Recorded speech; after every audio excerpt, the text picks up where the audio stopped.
Viver sobre o peso de um personagem, seja no trabalho, nas redes sociais, por pressões sociais ou como um mecanismo de defesa psicológica, é como a gente carregar um colete de chumbo invisível.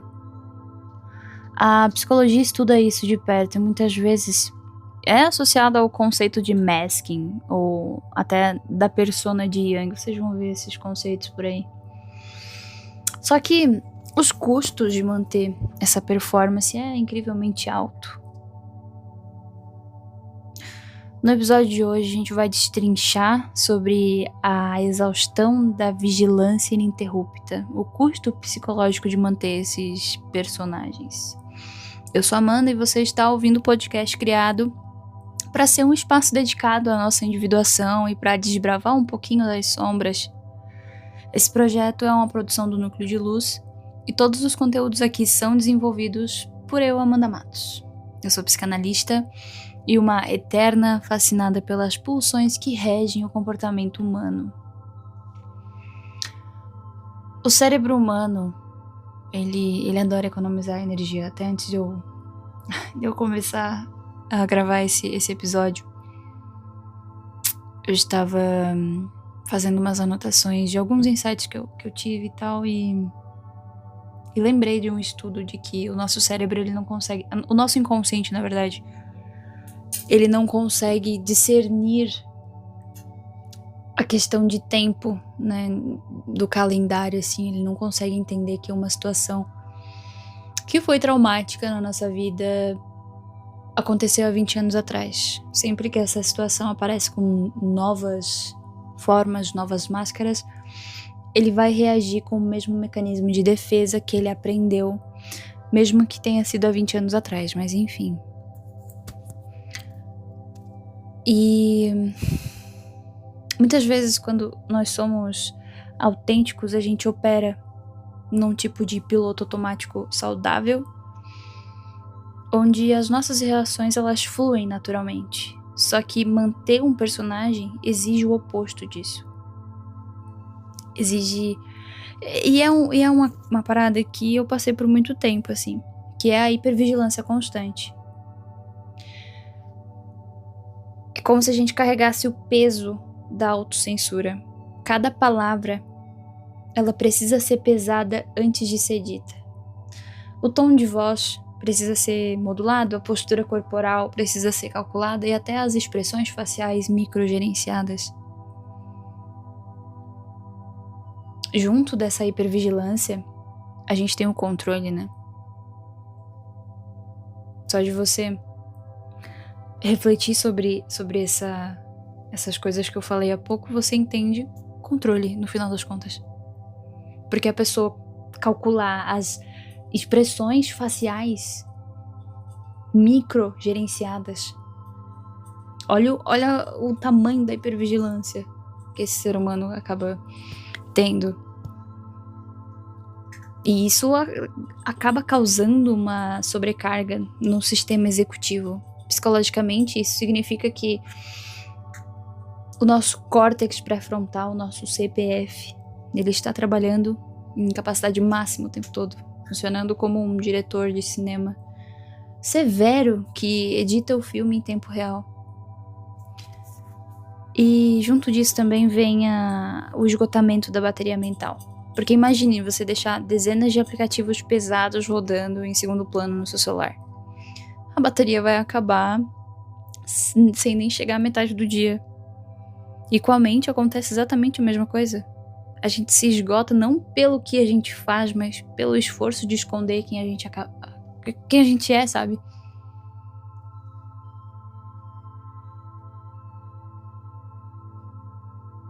E junto disso vem a fadiga existencial. Porque, assim, existe uma diferença entre o cansaço físico de quem correu uma maratona ou passou o dia todo em movimento, e o cansaço existencial de quem está desconectado de si mesmo. Quando o corpo ele tá cansado, 8 horas de sono acaba resolvendo isso.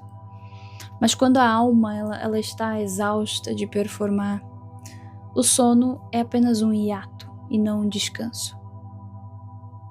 Aí vem a alienação de si mesmo, né? Que esse cansaço ele vem do sentimento de invisibilidade. Se as pessoas elogiam, validam ou amam o seu personagem, a sua mente ela entende que o seu eu real é inadequado ou indesejável e você vai continuar afundando ele. O paradoxo do sucesso da performance. Porque quanto melhor você performa, mais preso você fica nesse personagem. O medo de que a máscara caia e gere uma ansiedade crônica, sabe? Às vezes você acorda cansado porque você passou a noite inteira, mesmo que nos seus sonhos, sustentando uma estrutura que não é sua. Eu gosto muito de fazer a interpretação dos sonhos nesses casos, assim.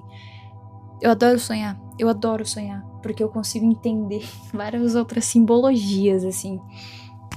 Não só nas coisas que me ocorrem no dia a dia, em como que as coisas me afetam, em como que eu observo as coisas, como que as coisas me tocam, mas os sonhos também. Porque, como eu disse, o nosso inconsciente ele continua trabalhando.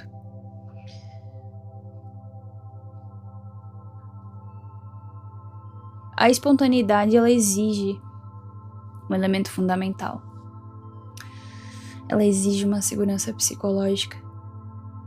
Seja pra gente criar alguma coisa, pra gente reagir a um presente, pra gente brincar. A gente precisa se sentir seguro pra gente errar, pra gente ser bobo, pra gente vacilar. E o personagem ele não tem esse luxo, porque ele está sempre em hipervigilância. Um medo de deslize. A hipervigilância de que como um erro pode revelar a verdade por trás de uma máscara. A pessoa ela passa a viver num estado de rigidez absoluta. E junto disso vem a morte do estado de fluxo. Porque o estado de fluxo acontece quando a gente está tão imerso no presente porque a gente esquece de nós mesmos. Às vezes eu tenho que lembrar que eu preciso me alimentar. Porque às vezes eu tô tão imersa nos estudos que eu tô fazendo, escrevendo e afins, que eu penso, caramba, deixa eu dar uma pausa aqui, porque senão, mano, eu vou longe.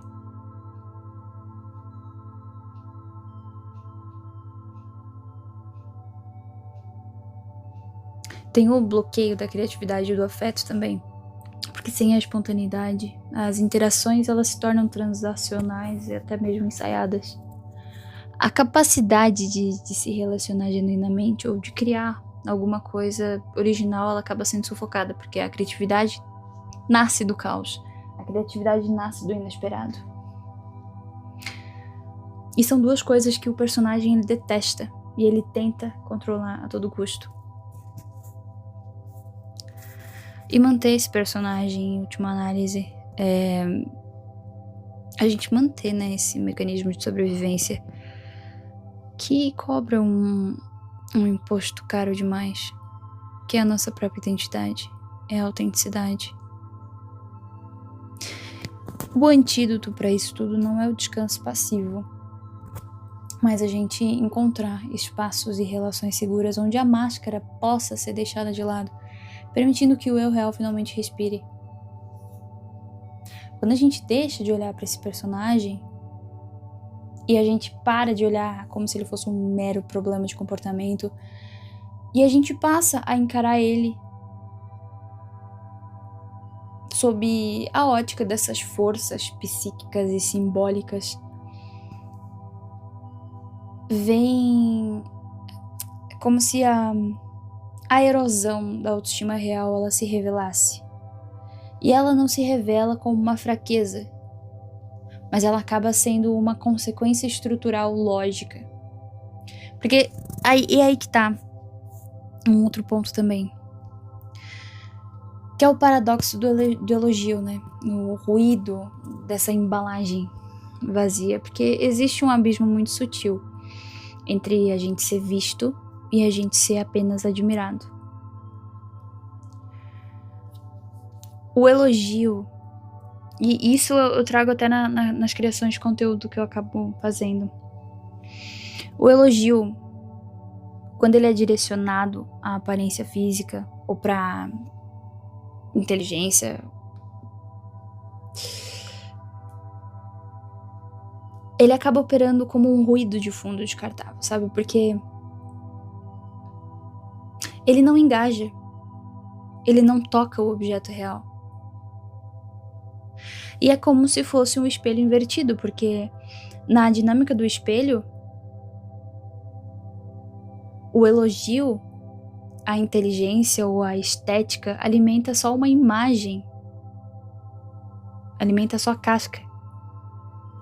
Porque se o outro valida a beleza da armadura ou da sofisticação de uma frase bem construída, a psique ela processa isso como um drible. É como celebrar o arquiteto e a fachada, mas ninguém entrar na casa de fato, sabe? E acaba tendo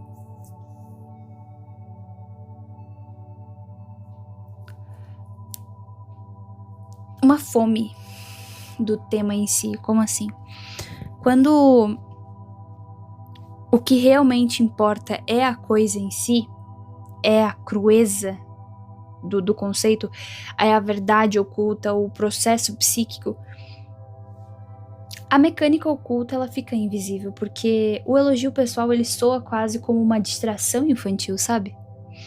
Saborear uma discussão do tema em si que está sendo trazido à mesa exige presença. O elogio ele só exige que você volte a olhar para si mesmo em terceira pessoa, sabe? Eu sempre penso que se o aplauso ele vira o personagem, o vazio interno ele acaba aumentando porque o eu real ele acaba testemunhando a própria invisibilidade. O elogio a esse personagem é um alimento que a alma ela não consegue digerir. Ela sacia, ela infla esse ego por alguns minutos, mas depois deixa o sujeito faminto por uma conexão real, tá ligado? Eu tive algumas conversas com o meu analista.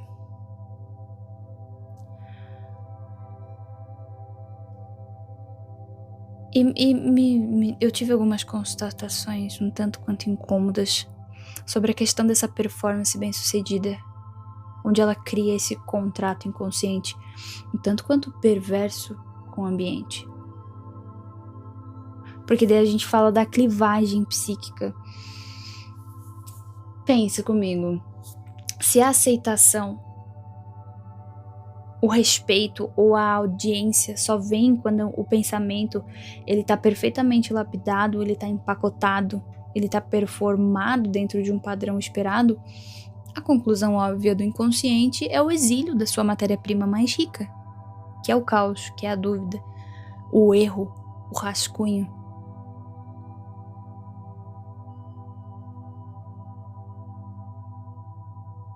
Eu diria até que é o preço da aprovação condicional. Na alquimia mental, sabe-se que a transformação ela exige lidar com a nigredo, com a matéria escura, com o chumbo, o lado não polido. Se a psique ela entende que quem sou eu de verdade, né, que as minhas sombras, as minhas imperfeições não serve, ela começa a sabotar a própria base. A autoestima real ela acaba sendo corroída porque você se torna um carcereiro da sua própria espontaneidade. Entende onde eu quero chegar? Porque a gente acaba acreditando que a sua verdade, a nossa verdade nua é perigosa demais para ser exposta. E é aí que vem a síndrome do impostor. Porque vem com aquela sensação de ser uma fraude prestes a ser descoberta a qualquer segundo.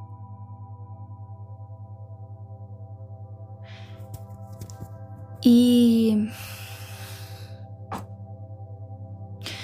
isso vem de uma reação psíquica perfeitamente coerente com o fato de estar sustentando esse artifício, entende?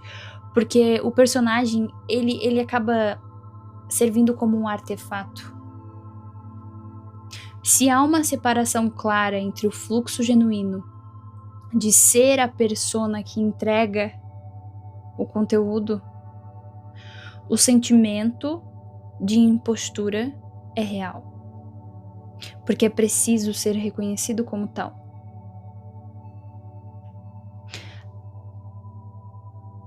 Se sentir impostor porque em algum nível a performance acaba sendo uma encenação. O erro tá em achar que a fraude é o seu potencial, quando na verdade a fraude é a exigência da perfeição que você se impôs. O pavor crônico que vem com isso, que vem com a máscara, quando ela pode ser tirada ou que ela possa cair, atua como uma barreira que impede o usufruto das próprias conquistas.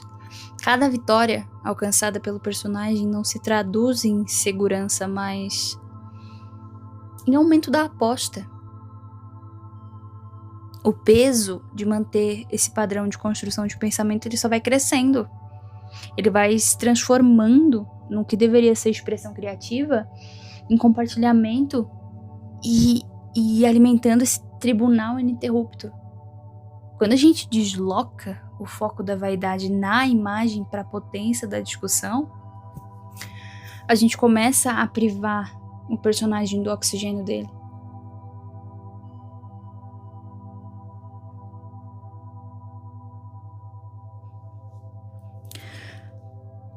A verdadeira autoestima, ela não se reconstrói recebendo elogios certos, mas bancando o risco de desconstruir a performance, de que a substância possa aparecer sem filtros. Entende?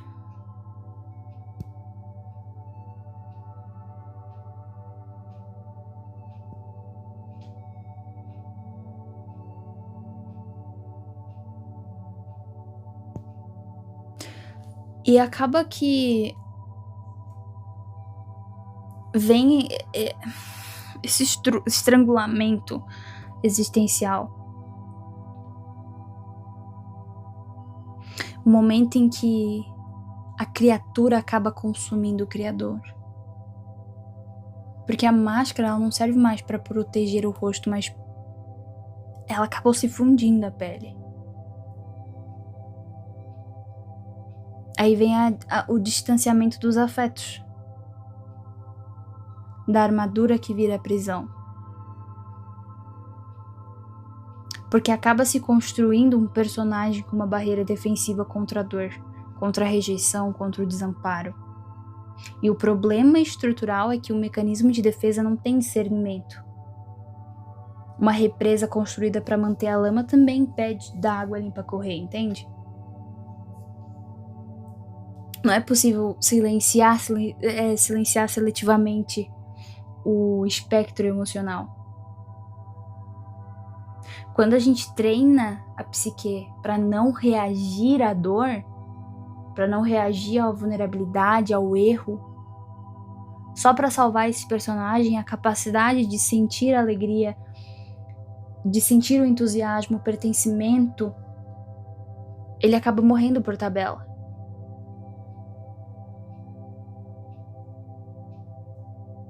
Na clínica e até mesmo nas próprias análises que eu tenho como meu analista, a gente acaba observando o sujeito, aquele sujeito que racionaliza o que sente. Eu sei que eu deveria estar triste. Eu entendo por que eu sinto raiva. Só que o afeto, ele não atravessa o corpo. O personagem, ele fica deglutindo a emoção antes que ela chegue na alma, sabe? Isso bloqueia o fluxo energético vital. A energia, ela fica retida numa camada mental, nessa construção de pensamento. E ela nunca desce para o plano de manifestação real.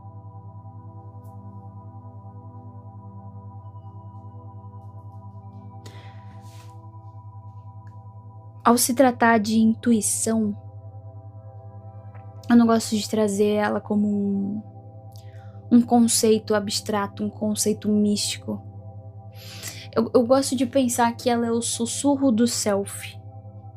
É aquela inteligência integrada do corpo, dos instintos e do próprio inconsciente.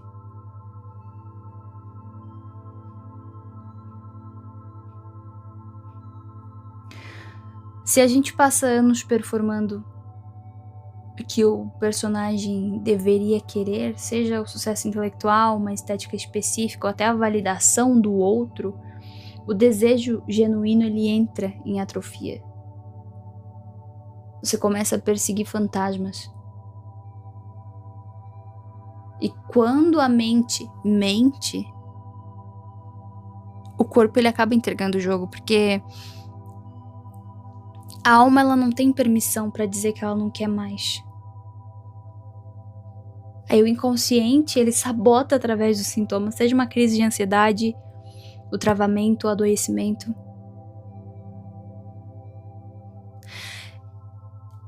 Nos estudos que eu fiz, isso vem como o desvio da vontade verdadeira.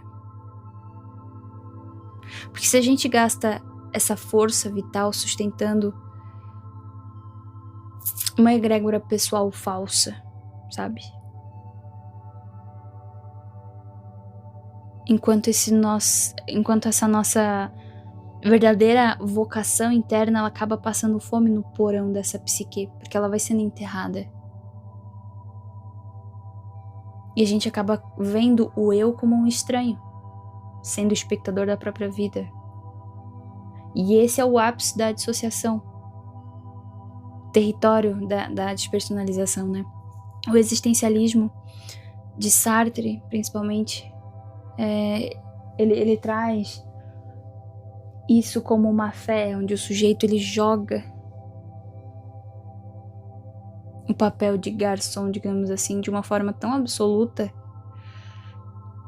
que se torna uma engrenagem que assiste a si para funcionar.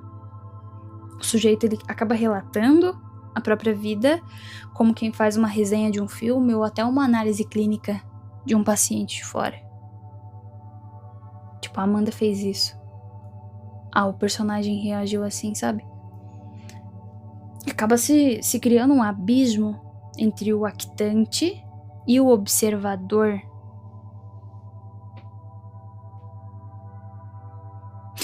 E eu diria que esse é o perigo de ser excessivamente inteligente. É a capacidade de mapear a própria armadilha com uma precisão tão cirúrgica enquanto continua preso nela. É tipo, imagina duas pessoas com a mente assim, quando elas se encontram. É um jogo de xadrez psíquico, brother.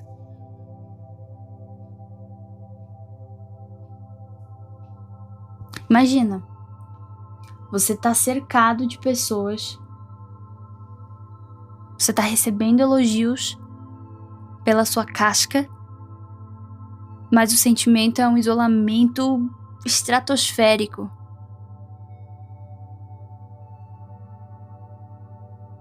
Se a sua vida é uma projeção para o outro assistir, você se torna apenas um projecionista na cabine escura, assistindo o próprio holograma brilhar no palco. Você não participa da matéria viva da existência. E a performance ela vai adoecendo quando a gente acaba sustentando esses 3 blocos estruturais, sabe? Porque a gente acaba deixando de lado esses recortes interiores e a gente foca estritamente na anatomia.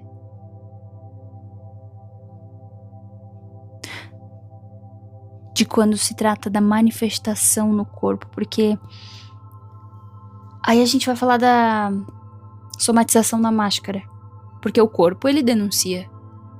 Quando a mente ela não consegue mais suportar, acaba vindo pro corpo.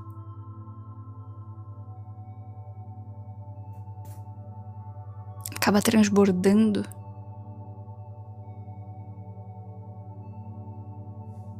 O corpo é um território muito literal.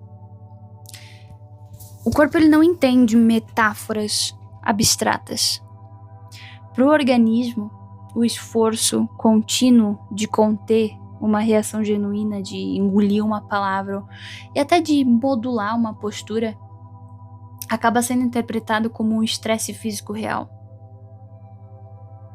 Porque a máscara social, ela exige uma contração muscular.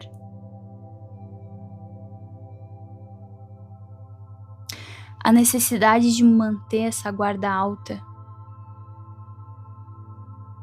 Uma postura de um personagem que acaba se traduzindo em tensões crônicas. Mandíbula, que muitas vezes acaba vindo com o bruxismo. Sabe quando você vai fazer massagem nos ombros e tem muitas tensões? O corpo ele fica rígido.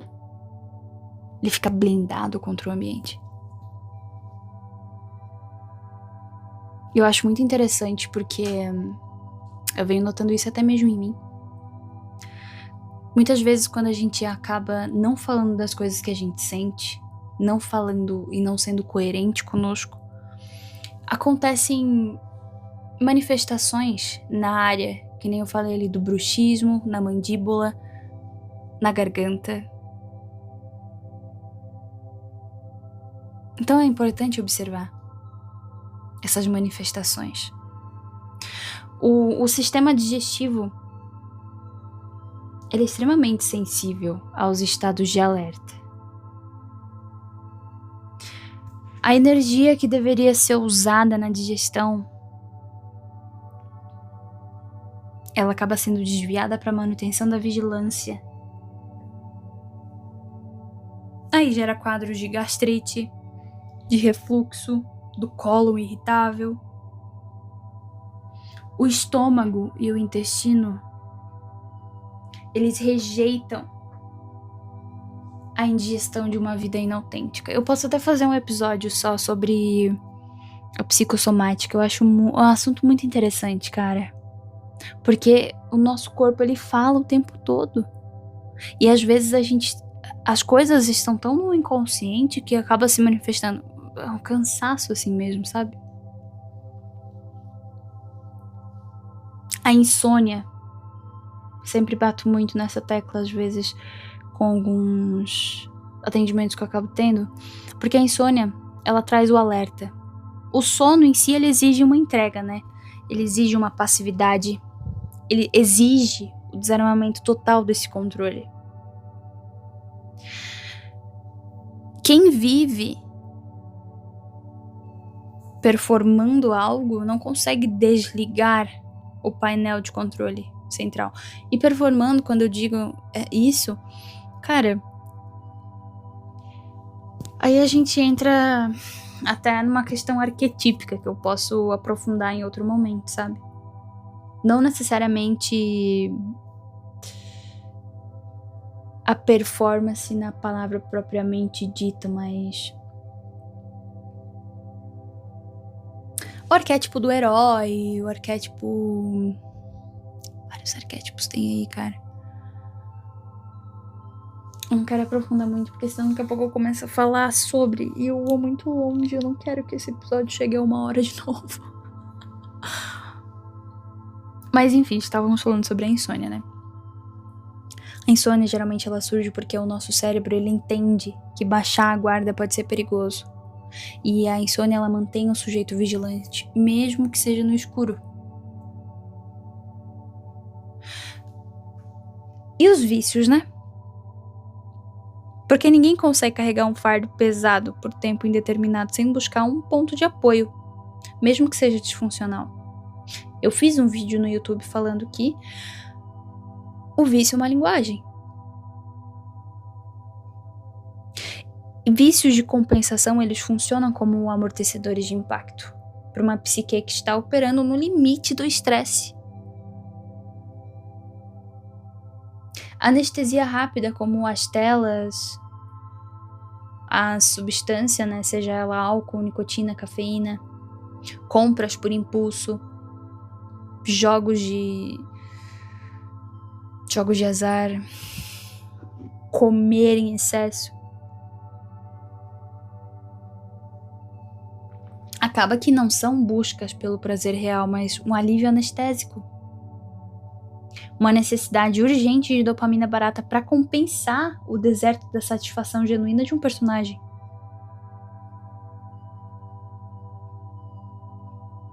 como a vida performada ela não traz um preenchimento, e ela parece até pertencer a outra pessoa, o sujeito ele usa esses escapes para tentar suportar o peso de continuar na engrenagem. O vício ele se torna o único momento em que a pressão interna é temporariamente aliviada, criando esse ciclo de dependência, onde se consome algo para conseguir voltar todo dia no dia seguinte, para conseguir se manter de pé. Quando a energia psíquica é quase totalmente consumida pela manutenção dessa fachada, a tolerância para qualquer estímulo extra despenca para zero. Aí vem a irritabilidade, o isolamento, a falta de vontade para as coisas. O pavio encurta drasticamente. Vem a reatividade da exaustão. Cara, irritabilidade com pequenas coisas, burocracias, até interações banais é um sintoma de uma mente sem espaço de manobra. Qualquer demanda do outro é vista como uma ameaça de esgotar esse último fio de energia que resta para segurar essa máscara, sabe? O isolamento social ele deixa de ser uma escolha e passa a ser uma necessidade de sobrevivência. O sujeito ele passa a desejar o isolamento, porque esse é o único espaço geográfico onde a guarda pode cair. Longe dos olhos do mundo, não tem público, não tem papel para desempenhar, não tem texto para decorar. O isolamento, ele é o único momento em que o organismo pode finalmente murchar e desabar em paz. Não tem ninguém para salvar. Quando a sustentação dessa máscara se torna biologicamente e psicologicamente insustentável, a psique ela é empurrada para uma encruzilhada inevitável. Esse é o último bloco que eu trago, tá? Que fala sobre o momento dessa transição. Eu diria que é até o momento mais crítico, porque é a transição desse controle rígido para o colapso da ilusão.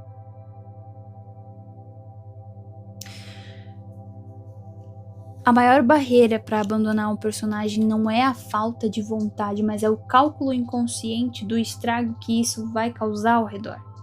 O personagem ele nunca foi criado no vácuo, ele foi moldado para agradar, para seduzir, para salvar o outro, para atender, para proteger as expectativas do ambiente.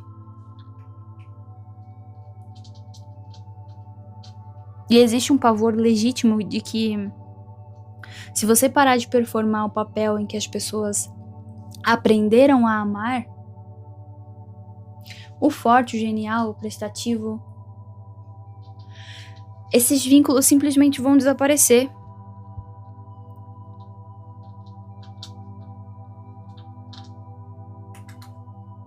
A mente ela projeta o pior cenário. Se a máscara cair, eu vou ficar extremamente sozinho no escuro, e é essa ameaça do deserto que dá medo, sabe? O que é até puxando o gancho do o desconhecido, porque a pessoa não sabe o que vai acontecer depois daquilo tudo que é familiar, que é conhecido acabar, entendeu? Ser cortado. E é aí que vem o custo dessa filtragem desse vínculo. Porque o medo ele revela uma verdade muito incômoda, que muitos vínculos estabelecidos durante a vigência do personagem eram de fato contratos baseados na utilidade da performance e não no afeto real. E isso dói. Romper com o personagem significa aceitar que algumas pessoas elas vão embora porque elas não têm o que fazer com a sua verdade. Você já não é mais útil, sabe? E é aí que vem a falência do personagem. Porque até certo ponto da vida, o sujeito ele acredita que o preço de manter a fachada, mesmo com as insônias, com as dores, com a ansiedade, ainda é menor do que o preço de assumir o risco de ser autêntico. A falência do personagem acontece quando essa equação matemática, ela vira, ela fecha a conta, sabe? O custo de manutenção do artifício ele é um tanto quanto progressivo. Cada dia exige mais energia, mais autocensura, mais escapes para aguentar o peso. Chega um momento em que a inflação psíquica quebra o sujeito. A pessoa, ela olha para si mesma e percebe que o esforço para evitar o conflito externo tá gerando uma guerra civil interna devastadora.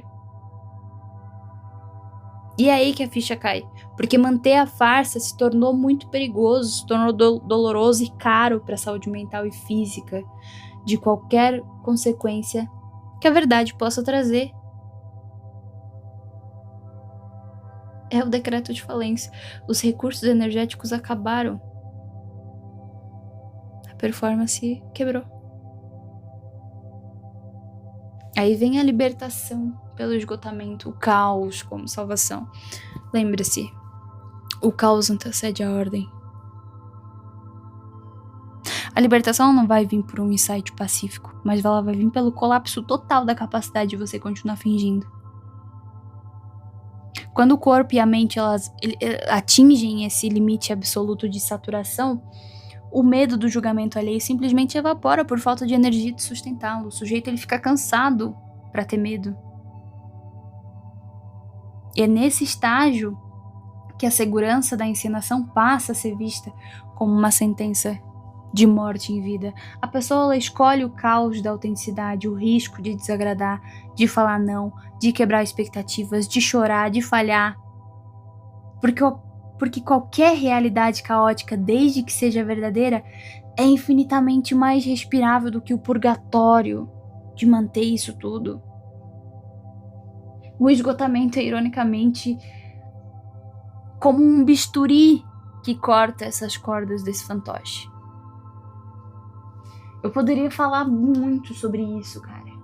Eu até quero entrar em algum momento sobre o assunto de arquétipos e tal. Eu quero falar da psicossomática. Eu quero falar muitas coisas, cara. E se você gosta de assuntos como esse, cara, que legal. Eu gosto bastante. Eu estou olhando aqui na minha agenda porque eu estou seguindo uma cronologia, né? Se você já entendeu. Tem 3 episódios de individuação, 3 de vínculo. Esse é o 3º de integração e o próximo eu vou falar sobre medos. Ainda não sei que tipo de medo eu falarei, mas eu falarei sobre medos. E, enfim, que bom que você chegou até aqui. E é muito provável que, assim como eu, você já tenha sentido a vida passar num piloto automático um tanto quanto assustador. Tipo aqueles dias que a gente reage a tudo com um pavio curto. Ou que a gente se pega repetindo padrões que a gente jura que a gente não repetiria. Ou até pior. A sensação de que as nossas emoções são como um cavalo selvagem que nos arrasta para lugares que a gente não quer ir. E foi justamente buscando entender melhor essas coisas que nasceu a ideia desse material todo que eu crio. Do podcast, dos vídeos, das escritas que eu venho trazendo, dos vídeos nas redes sociais e até do projeto Prisma.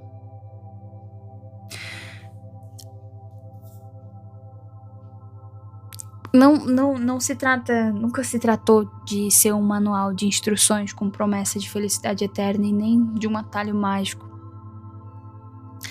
A ideia do projeto é sobre a alfabetização emocional. É sobre a gente aprender a ler os sinais do nosso corpo, a decifrar os pensamentos que passam como tempestades pela mente e escolher de forma consciente como que a gente responde ao mundo, assim, ao invés de simplesmente reagir ao mundo. E eu construí esse projeto com base em 5 pilares, que é o autoconhecimento, é quem eu sou quando ninguém está olhando, a autorregulação, como que eu faço para não explodir ou para implodir, a automotivação, né, o que me move mesmo quando falta combustível, a empatia, como que eu me conecto genuinamente com o outro, e a gestão dos relacionamentos, como navegar nesse mar de conexões sem afogar a minha própria identidade. E eu gosto de trazer uma síntese, passar pelos estudos de psicologia, que ajuda a gente a desarmar esses pensamentos automáticos, da psicanálise, que acaba nos convidando a olhar para as nossas sombras, para os nossos desejos inconscientes. A neurociência, né, que vai mostrar que o sequestro das emoções tem um nome, tem um endereço. Olá, amígdala. Estudei muito sobre essa querida. As abordagens somáticas, que vão nos lembrar que o corpo guarda memórias que a mente tenta esquecer.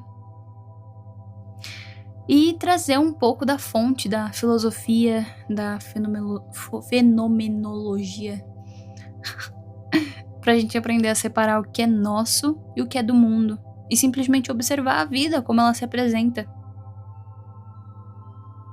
Eu gosto muito dessa estrutura porque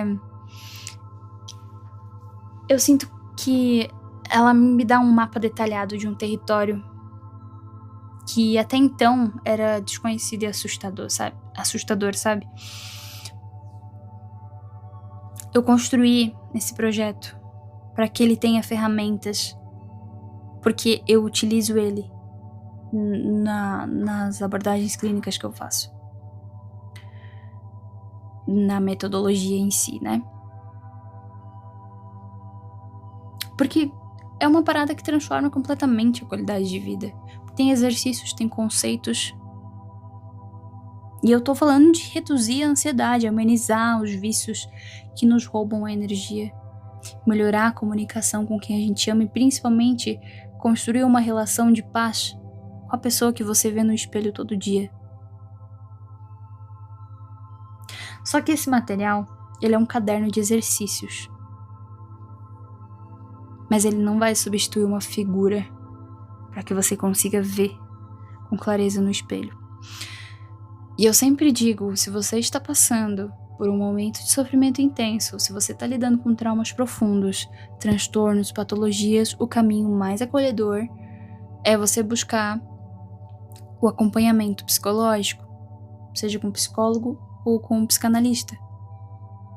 Porque a estrada do autoconhecimento ela é linda, mas às vezes a gente precisa de alguém do lado para nos ajudar a enxergar aquelas placas que sozinhos a gente insiste em ignorar. Pensando nisso, sinta-se à vontade. Se durante sua jornada você sentir que você precisa do apoio, não hesite em procurar ajuda. E por que Prisma, né? Falando brevemente. O nome ele não foi escolhido por acaso. Assim como um prisma, que é aquele instrumento que pega um feixe de luz branca e decompõe em todas as suas cores e suas frequências, é um material que ele vai pegar essa confusão emocional e vai decompor essa experiência em partes claras, nomeáveis e principalmente gerenciáveis. A promessa não é de uma vida sem dores ou sem desconfortos. Isso seria irreal e desumano te prometer isso. Eu acho a ideia um tanto bonita. É de que a gente aprende a habitar a nossa própria casa interna, nomear os nossos demônios, trazendo a consciência e a dignidade. Enfim. Vários estudos referente a isso, se você quiser saber um pouco mais, se você quer conhecer o projeto em si, o link está na bio. Bio na descrição, enfim. Eu tô com mania de falar bio por conta da criação dos vídeos. E se você quiser uma análise individual, o link está na descrição, pro canal do YouTube, pros vídeos no Instagram, TikTok, está tudo na descrição. Cuide-se. E muito obrigada por ter sustentado o pensamento até aqui. Qualquer comentário para melhoria, estarei disposta a ouvir. Eu quero que sua experiência seja boa nesse espaço. Comente. Se meu... sei lá, se as palavras que eu tenho usado são difíceis, tá difícil de acompanhar o raciocínio, enfim. Estou aberta. Beijinhos e cuide-se.